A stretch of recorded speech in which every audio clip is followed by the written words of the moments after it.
Hello, I'm Paul Behrman, and this is Talking About The Who, the podcast dedicated to that nice rock and roll band from Shepherd's Bush, London.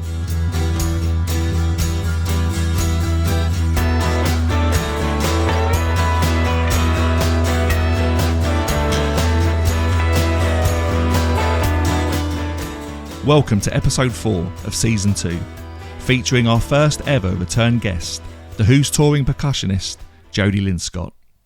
Now, before we go any further, please consider just taking a few seconds to give us a 5-star rating on the app you're listening to us on at this very moment, as it really helps us out. And if you'd like to access our bonus episodes and exclusive live stream shows, sign up for a Talking About The Who membership at patreon.com/Talking About The Who. Before we get to my conversation with Jody Linscott, a final reminder that next Thursday, 4th of September, is the public launch night of the new book, The Who, Album by Album, written by the guitarist in Who tribute band Who's Next, and the special guest in our previous episode, Dante DiCarlo. This is being held at the 100 Club in Oxford Street, London, and will see Who's Next play live, with support from London-based rhythm and blues band, The Hornets, as well as a live interview with Dante about the new book, hosted by yours truly. There's still time to buy tickets for this event, and you'll find a link in the show notes. Now, let's talk about our special guest, Jody Linscott. As I said, she's our first returning guest to the podcast, having been on our first ever episode back in November. For anyone who doesn't know, she's a world-renowned percussionist who first played with The Who on their 1989 tour, having played on Pete Townshend's solo albums and toured with them at various points beforehand. She played with The Who again when they toured Quadrophenia in the mid-90s, and she was part of the band for the acoustic gigs they played in London in 2020 and 2022. More recently, she's been on the road as part of Roger Daltrey's solo band, and by the time this episode comes out, she'd have been playing with The Who on their North American farewell tour, which kicked off on 16th of August and ends in Las Vegas on 28th of September. Jody was on the Spring UK tour with Roger Daltrey when I spoke to her in early May, and at the time, I don't think she knew that she'd be part of The Who's touring band a few months later. I spoke to her on the phone from her hotel room on a Friday morning, just before she was about to set off on the band tour bus towards Manchester.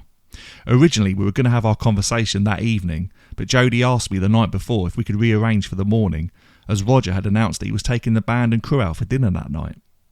Nice. So, let's get straight into it. Without any further ado, here's my conversation with Jody Linscott.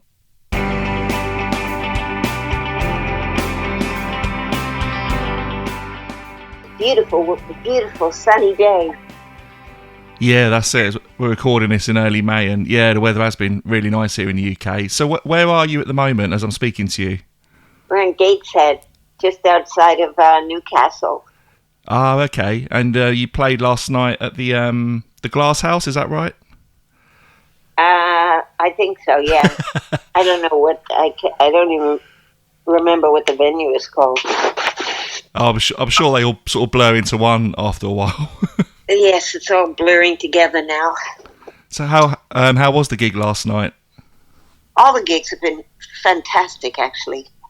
And all sold out and all standing ovations at the end. The crowd really are enjoying what Roger is presenting to them, which is fun, it's just heartwarming, really. So, yeah, they're all successful. Oh, that's really good to hear. And I was lucky enough to come and see you guys at the London Palladium last week, and lucky enough to meet you and your daughter and the rest of the band, minus Roger and Simon, afterwards, which was a real thrill for me. That's probably quite obvious because I kept sort of giggling at how absurd it seemed that I was meeting you guys. Yeah. So has there been any sort of... I said to you that night that that was the second date of your tour at the Palladium, and I was kind of pleasantly surprised how tight it actually was, because I know when I spoke to you before, you talked about how it does take a while to kind of get going with the performances on the tour. But it was really tight. But has there been a significant difference between that gig and, say, the gig last night in sort of performance levels? They're all different. I don't know. every gig is different because everybody's different every day. Things happen or whatever. So, I mean, the performances have been tight since day one, but they, as the longer you're together playing, the more you fine tune things because you have the chance to, so the songs have developed a little bit. But yeah, no, it's always high energy. It's always funny. It's always interesting, and every show is different because the audiences are very different. I mean, in Edinburgh, the audience was absolutely raucous, and they were fantastic. They were a nice bunch of people, too. They weren't shouting out, rude things or interrupting or anything like that. They were just so enthusiastic, and so that just raises the bar. If you're on stage, the audience really makes a difference. If it's really quiet. London actually can have the reputation of being more critical, where the people kind of don't enthuse as obviously as other places. I mean, it's got that reputation, although I thought the Palladium crowd was really great. But, yeah, so that raises the bar for us, and it makes you play better because you feel appreciated, during the show. Yeah, that's quite interesting. You mentioned London having that reputation, maybe for being slightly critical. But there was, I saw one piece of footage on someone shared somewhere online. I'm not sure which gig it was, but I think Roger was about to do an acoustic version of Days by the Kinks, and someone kept shouting out for Pinball Wizard. And I don't think Roger was too happy about that. He's used to it. I'm sure he is, yeah. But I was talking with someone recently about how, and I think me and you sort of touched on this last time as well, that Roger probably does have a kind of expectation and pressure when he's playing with The Who that he doesn't have when it's his own solo show. And and we certainly talked last time about how I guess how loose and fun Roger's sets are. And can you sort of speak a bit more to that? Because it certainly looks like you're having a really good time playing those shows. Yeah, I think it's nice for Roger on several levels. If you've been playing the same songs, well, they have a huge repertoire, but if you're playing this relatively the same kind of set over and over and over again, and then Roger puts a band together that has a completely different lineup, he is very inventive in his nature. He likes to fool around with stuff and change things up and figure out new ways of doing the songs that he loves to play. And so for him, this is really fun. And not only that, but he gets to play songs that he just happens to love by other people, and he has he's very good at it. I gotta say, he's got really great ideas, and so he doesn't have the same pressure as he does with The Who to perform like he always has, because you have a responsibility to your fans, and the fans love when they go and see a proper Who show.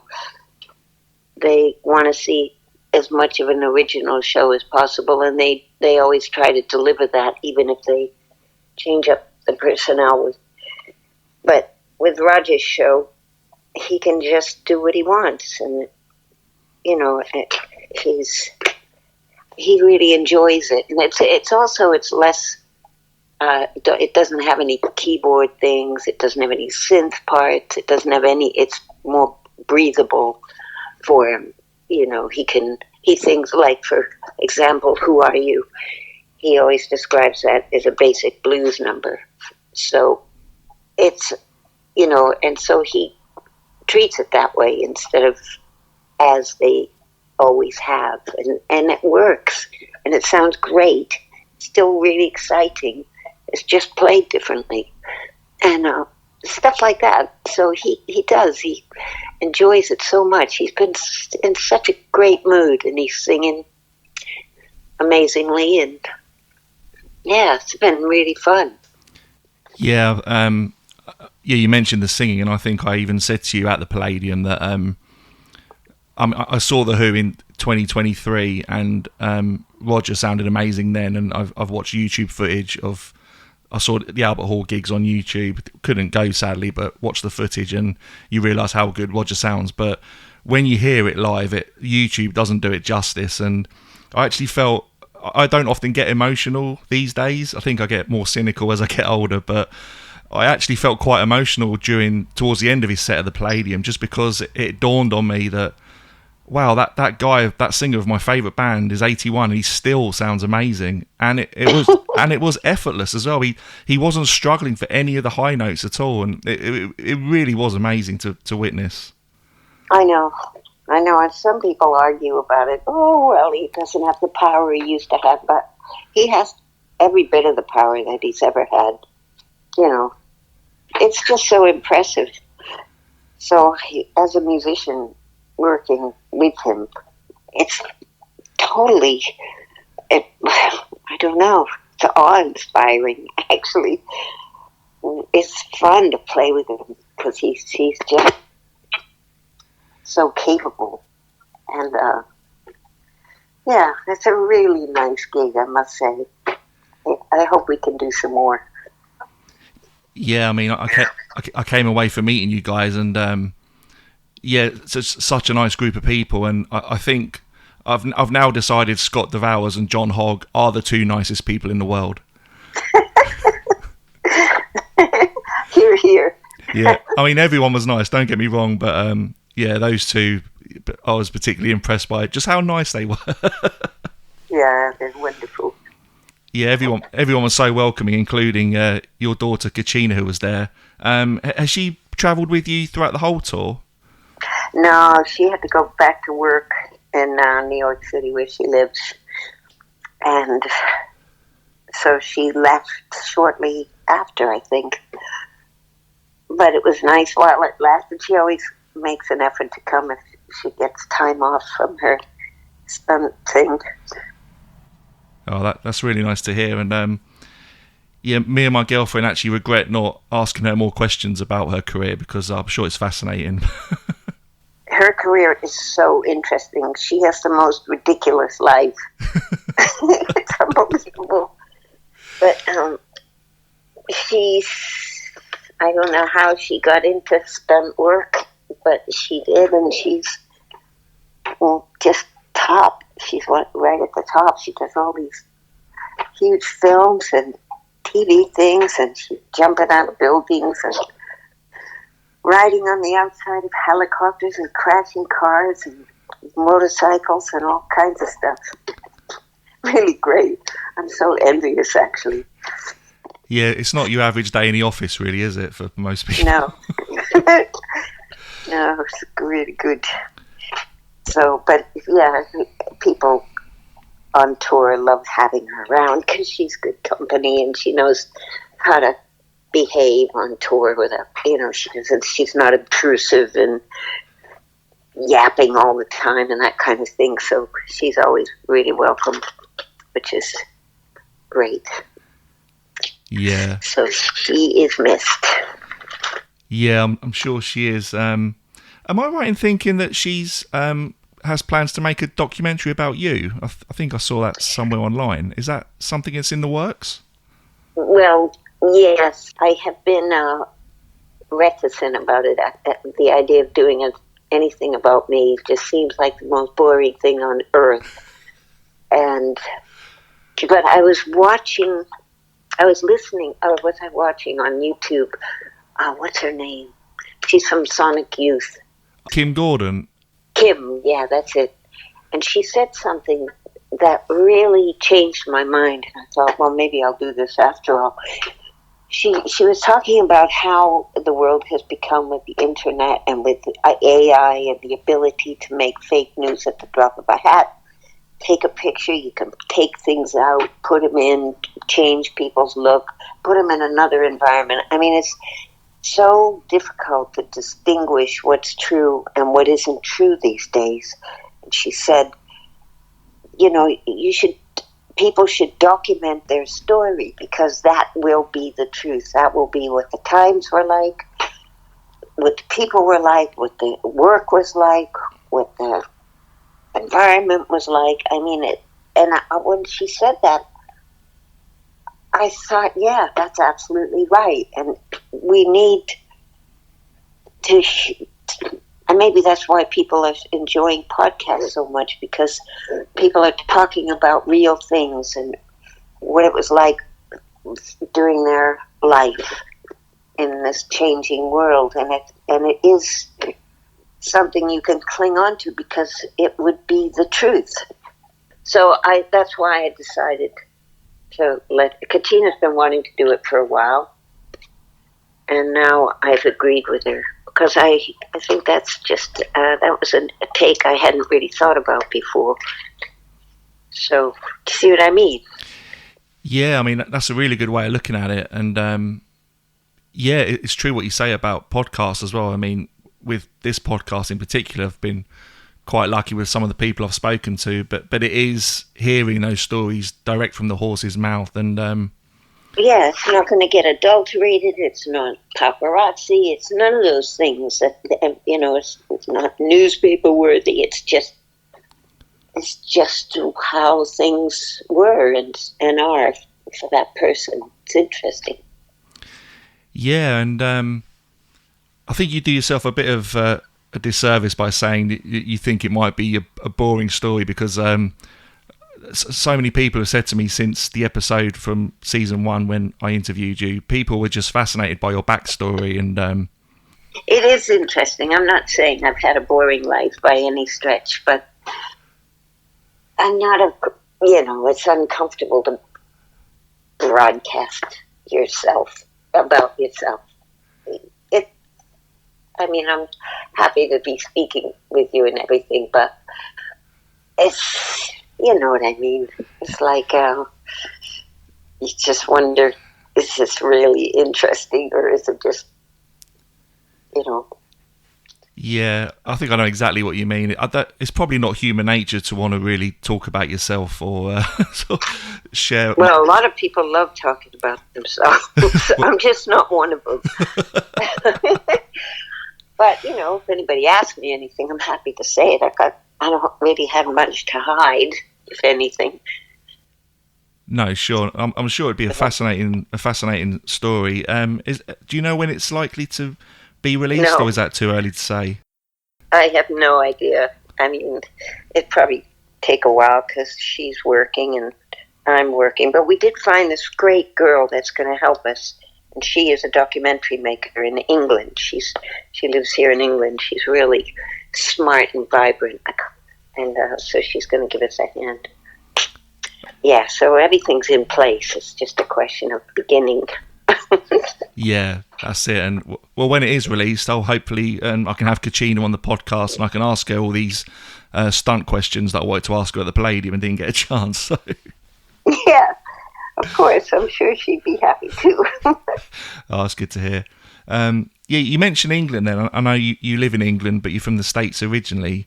Yeah. Is it true that you came on holiday to England in 1971 and then just decided to stay permanently? Yes. The circumstances in Boston, where I was born and grew up, back in those days, it was a terrible place, really. It was a strange place. There were lots of universities. It was a transient place. There were people coming and going, but it was based in private wealth and poverty. There was a big cauldron of racial problems and old money conservatives, and lefty students. It was like a big, crazy, dangerous place, actually, very dangerous, and it was violent, and also the school systems. I just thought, when I had a friend, her grandmother lived in Holborn in London. She wanted to visit her, and her mum said, you can only go there if you go bring a friend with you. So she chose me, and my parents said, yes, that'll be good for me. So off we went. And when I got to England, it was so gentle back in those days, especially. It was even before the decimal system came into being. And I was just a teenager. But the police didn't have guns. I mean, in Boston, they were loaded with sticks and guns and this and spray mace and all this stuff. And I was just used to that kind of scenario. And it was there was a lot of ignorance in Boston and terrible racial problems. It was like so friendly in England. So we stayed 3 weeks, me and my friend Sandy, and she and I hitchhiked around and just really dosed ourselves up in English culture. And then when it came time to go, I thought, I'm not going anywhere. I'm staying right here. So I did. I just stayed and never went back, except for to visit. And that was a great decision. I was kind of aimless in Boston. I wasn't playing music yet. My brother was. He's a brilliant musician, but I wasn't. So when I decided to stay, I was thinking, what shall I do? And I decided to become a bookbinder. And so I was going to bookbinding school. And, then from that point on, music just kind of somehow came into my life, and that's what I ended up doing. But I love America. I love it because it's a fabulous continent. Geographically, it's the most fantastic place, but culturally, it's always been my preference to be here. No, it's really interesting. And you mentioned the police not carrying guns in England. I guess that's kind of still the case. I think for English people who go abroad and see policemen with guns and that kind of thing, it's still quite a culture shock, really. But how do you see England these days? Is it any different in your eyes? Oh, it's quite different. Yeah, I'm sad at the direction England's been going for quite a few years now. They've kind of Americanized things over here, and it's the manners here have declined. I think it was always a place where it was kinder back in those days to live here. People were kind. It was just didn't have that American edge of, now people sue other people and all this bullshit. That's an American thing. That wasn't the case in the 70s, and even in the 80s. It was, if you parked your car and the meter was broken, that was your lucky day. You could park there. Now you're just getting fined to death and stuff like that. It's not as kind here as it used to be, but it's still a long way away from being. I mean, in America right now, everybody's having terrible problems with the administration and the things that they're doing, and the way people are becoming. So I'm very glad I'm still here. So I think it's a wonderful country. It's just I just hope that the English retain that wonderful English quirky character, because it's a wonderful character, and it's humorous, and the British are just fantastic people, don't you think? I think. Yeah, I mean, I'm probably biased, but I'd say yes, they are. But then plenty of American people are great as well. So yeah, there's absolutely. I mean, when they're great, they're fabulous. But when they're not, they're like, holy jeez. I guess that's a human race for you, and yeah. Yes, it is. Yeah, we could go a lot deeper into that, but we haven't got that much time. So. No. No, I don't want to even go into it, actually, to be honest. Yeah, but maybe that's for another day. Yeah. So, touring with Roger these days, are there any major differences with, for example, touring with The Who back in 1989? Not so much the venues you play, because I know in 89 you were playing a lot of arenas and stadiums and that kind of thing. But are there any sort of significant differences in terms of what goes on behind the scenes and that kind of thing that you can maybe tell us about? Not really. I mean, obviously, the '89 show had a lot more logistics. It was bigger sets and stadiums and huge stages with gigantic lights and screens and all this kind of stuff. So it was, there was a lot more people on those tours. And at one point, we all had to take assumed names. We couldn't use our own names in the hotel because the fans were, everybody was everywhere, paparazzi, and we had to be really careful, things like that. But that kind of thing doesn't happen on these tours. It's so much more relaxed, actually, because they're smaller venues, and so the stage set is really just us.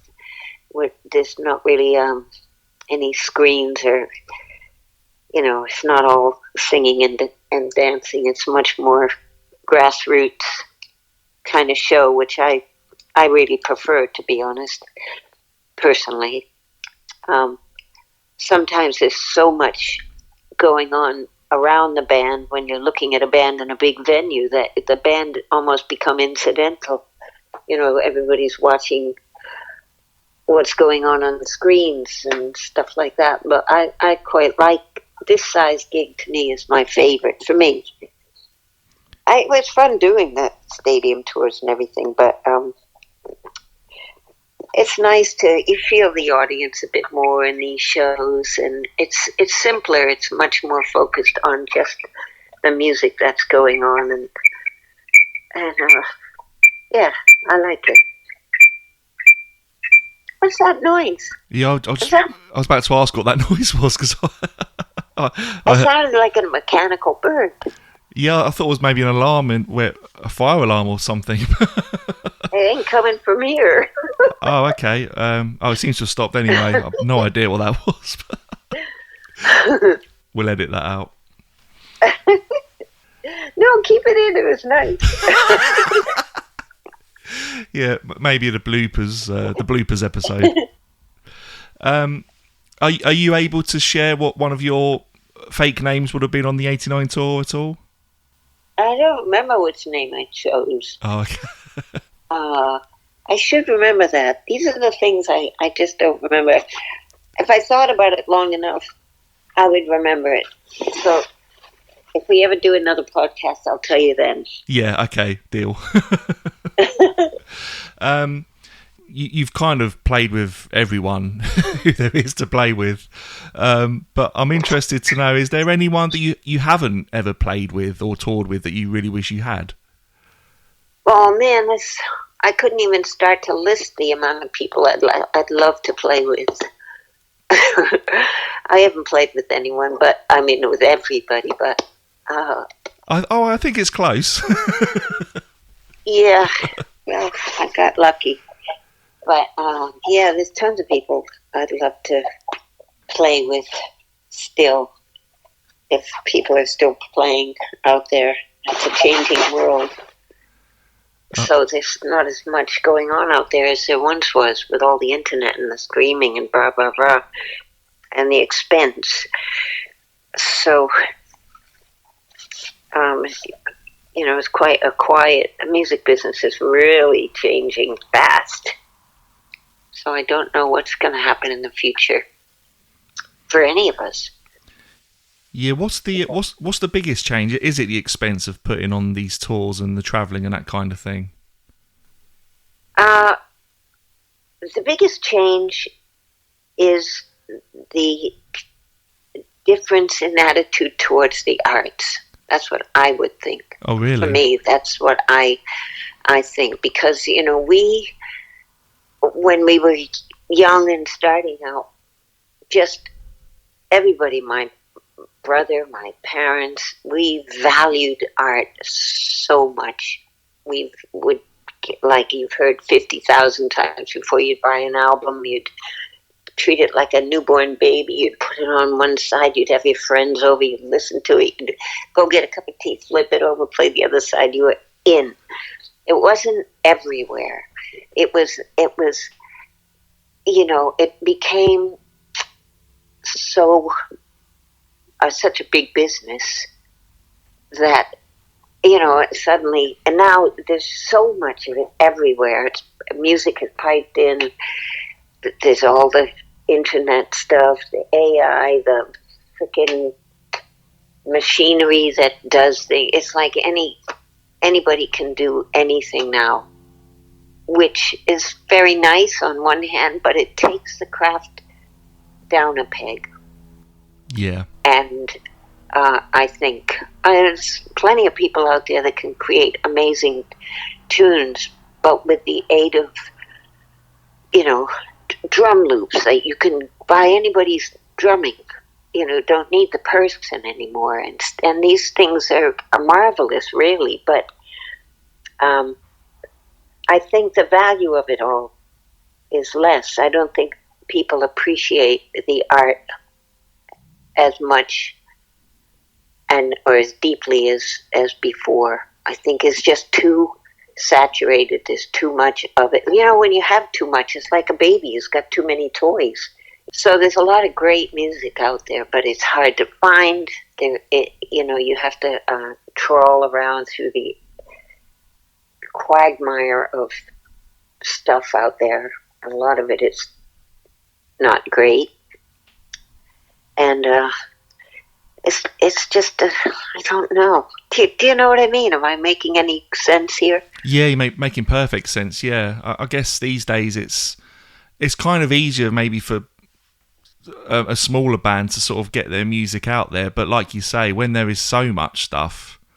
There's so much stuff. But the other thing is, you know, what does it mean? I just had a friend, he spent a fortune, did a great record at Abbey Road. His name is Andrew Mitchell. He's a singer and a great singer. And he just didn't know what to do with it. Where do I put it? Do I give it to Spotify and make nothing? You know, there's the record company situation. It's all changed. There's not really... And I thought, you know, that's a terrible thing to hear. He's just made a beautiful record, old school, with people playing at the same time in Abbey Road Studios, a great studio, one of the best in the world. Fantastic engineers, fantastic sounding thing, and he doesn't have any place to put it. And certainly he's not going to make any money out of it. So, you know, and also the bands that exist that are making it have so much extra work to do. You know, whereas before, if you were a musician, you were concentrated on being a musician, and then you would have agents, you would have, if you had an agent, or you would have A&R people, record company support, all that kind of stuff, and they would do all that other stuff. You know, you wouldn't be selling your music to the radio stations. The people would be doing that for you. So bands could be, you know, you'd be given place to play. You'd play as a group of people all in the same room playing at the same time, and that would be your one focus, was that. But now, I mean, I've got these fantastic friends that play great music, but they work so hard on social media, just getting their stuff heard, getting their stuff out there, putting it on this platform, that platform after bloody platform, to try to break through. And I just think, when do they have time to actually play? Because so much of their time is spent doing that, which we had the luxury of not having to do that. And wow, and they're you know, these musicians are really good at it, but it must be exhausting. Yeah, I mean, I can only speak from my own experience of being in amateur bands, and doing the whole social media thing and sort of the band admin and sending your CDs out to venues, and I hated it. I just wanted to play. Yeah, I bet. I mean, it's like, yeah, these are things that are, have really changed things. There's just too many platforms, too much. Everything is so spread out into a million little bites, sound bites here and little bites everywhere, that it's not as wholesome as it was. I don't think it's got it, but I mean, with every new thing comes a whole slew of great stuff. So, it's just a different world. Yeah, sure. And probably to, somebody who's 15, it's a much better world. But I like being in the company of other musicians. I tried doing the online session thing where I sent my part to somebody in Norway or Sweden, and I struggled with it a bit because the artist wasn't with me in the room. I didn't know if I was way off the mark. It was just me in front of my computer and stuff, putting down parts. And the benefit was that I could do it over and over and over and over and over and over and over again, to send him the best possible thing, which is nice because you don't sometimes get that chance when you're all together in the studio. But I just missed his input. I wanted somebody to be there to say, yeah, I like that, but maybe leave that bit out or try that instrument there. Just the banter back and forth when you're in a room full of people. People will say something that it wouldn't have occurred to you.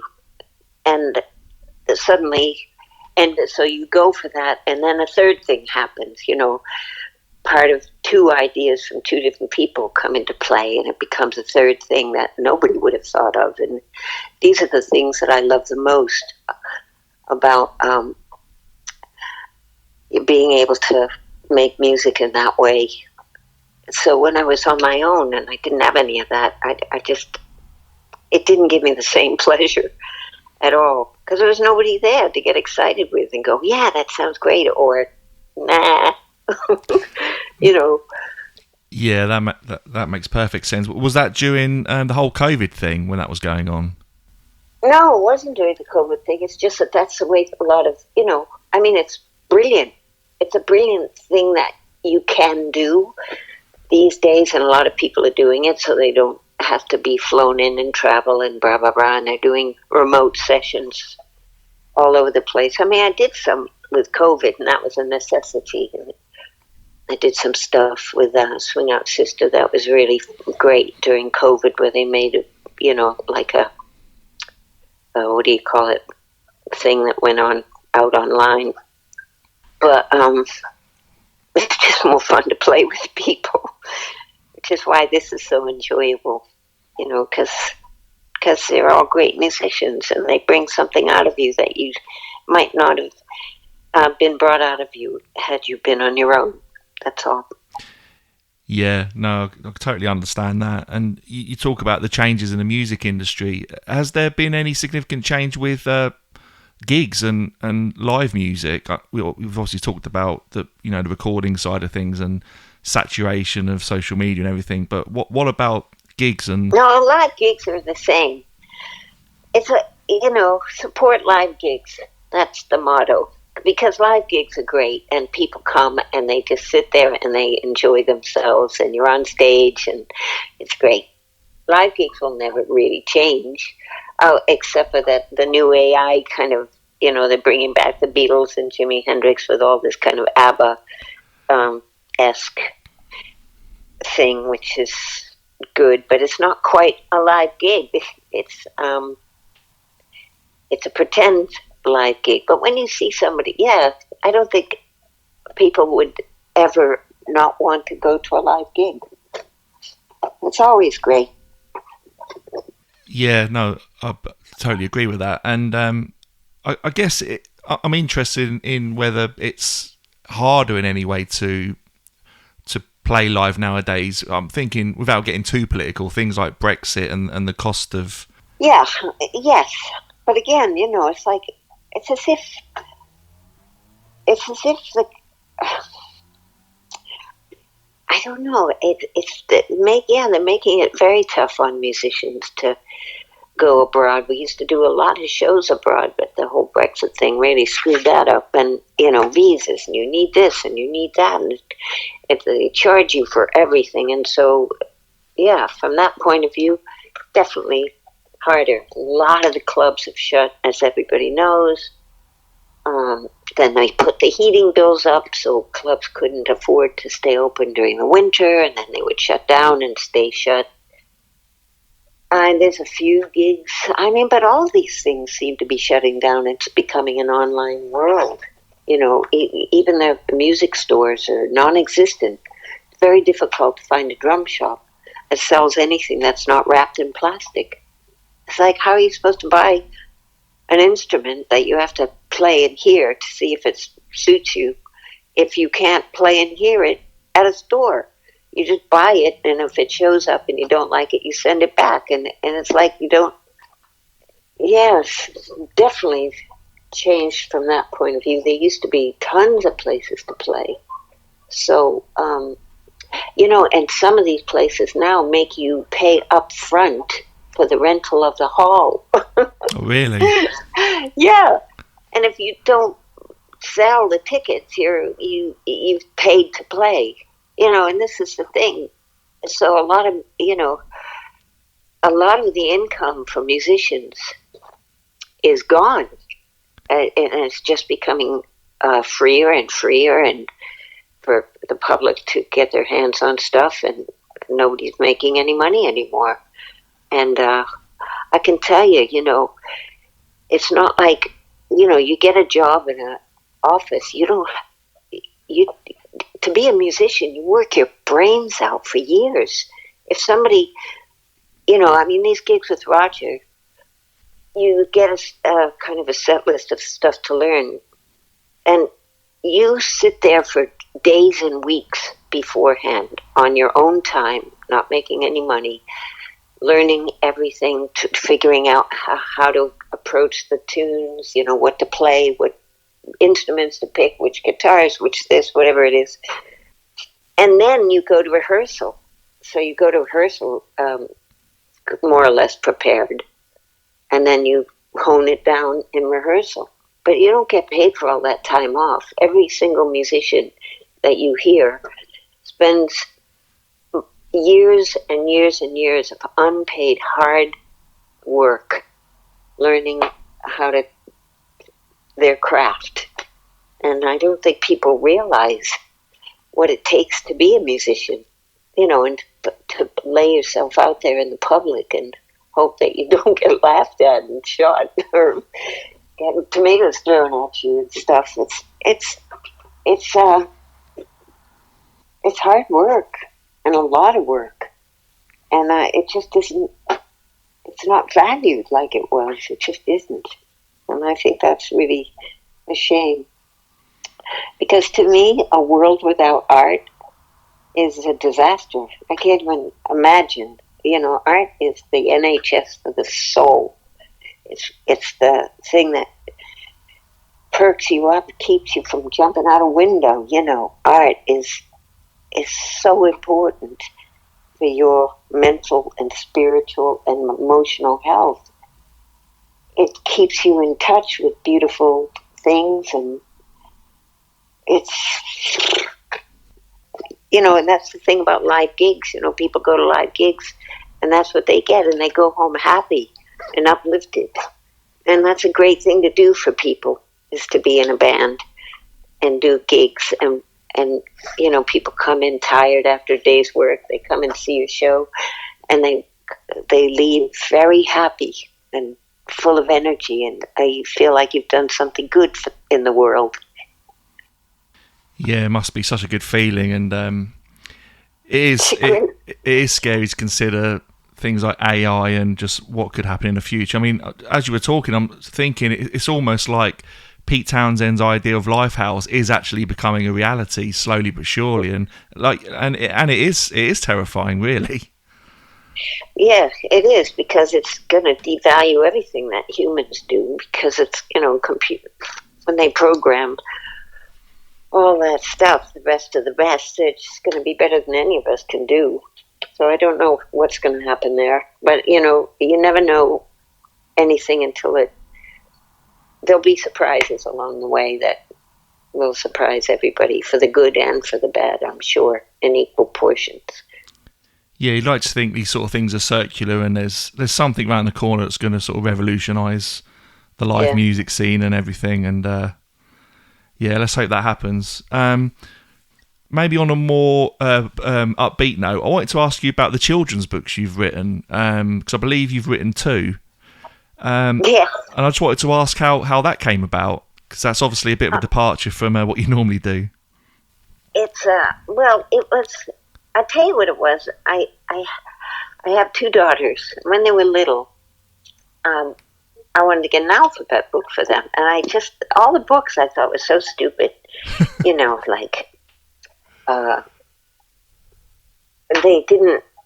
were just not very challenging. So I thought, well, I'm just going to write one. So I wrote a book in literacy, which means that every page, the words start with the letter A, and then you turn the page and the story continues, but every word starts with B, and so on all the way down to Z. That's such a good idea.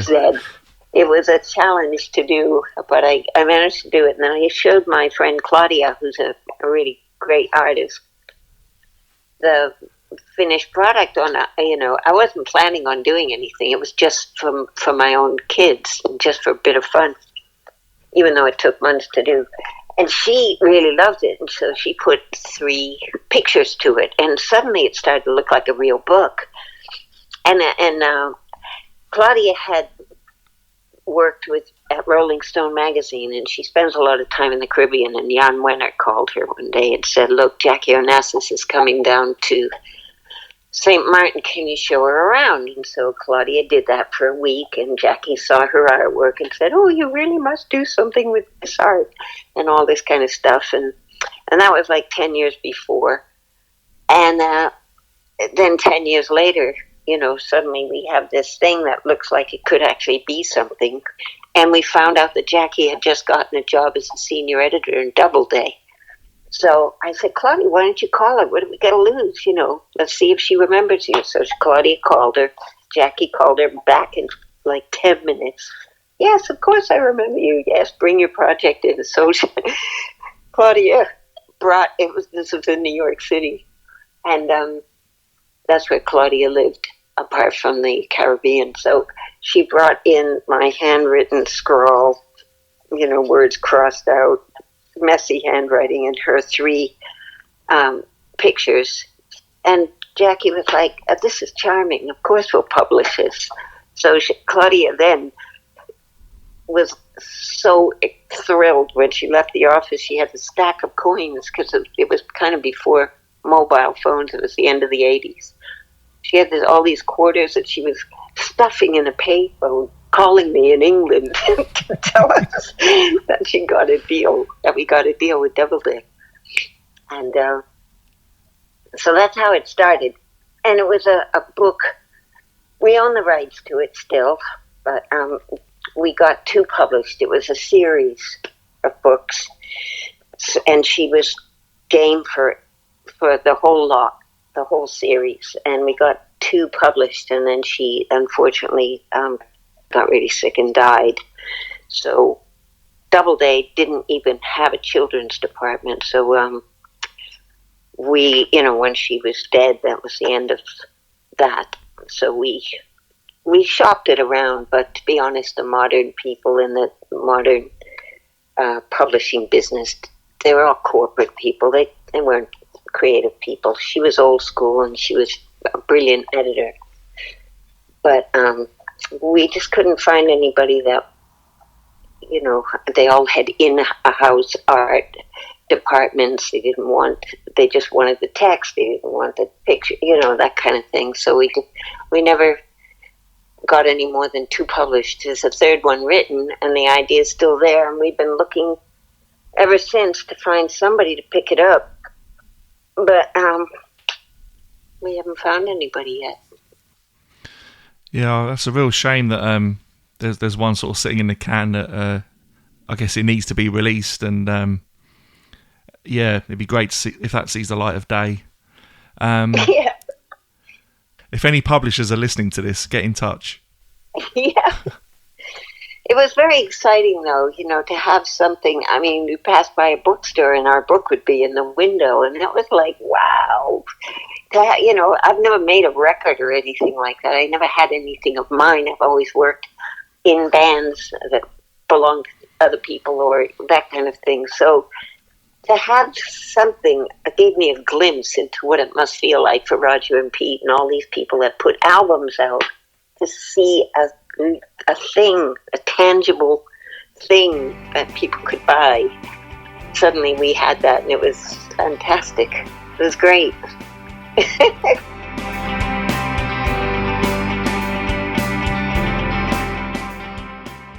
And there we have it, my conversation with Jody Linscott. If you've enjoyed talking about The Who so far, and you'd like to gain access to extra episodes and exclusive live stream shows, then you can sign up for a Talking About The Who membership for just £3 or $3 a month at patreon.com/Talking About The Who. Patreon is spelt Patreon. Patreon.com/Talking About The Who. Alternatively, you can help support the podcast by setting up a one-off donation or a monthly donation at buymeacoffee.com/Talking About The Who. That financial support, whether it's through a membership or a donation, really does go a long way in helping us to keep the podcast going. And I just want to say a big thank you to all of our Talking About The Who members and everyone who supported us through Buy Me a Coffee so far. Another way you can do your bit in supporting the podcast is to give us a 5-star rating on Apple Podcasts or Spotify or Pocket Casts or whichever podcast app you're currently listening to us on. And you can subscribe to us on YouTube and follow us on Facebook, Instagram and Bluesky, all of which you'll find links to in the show notes. Finally, a big thank you to our special guest, the one and only Jody Linscott, for literally taking time out of her busy schedule to talk to us again.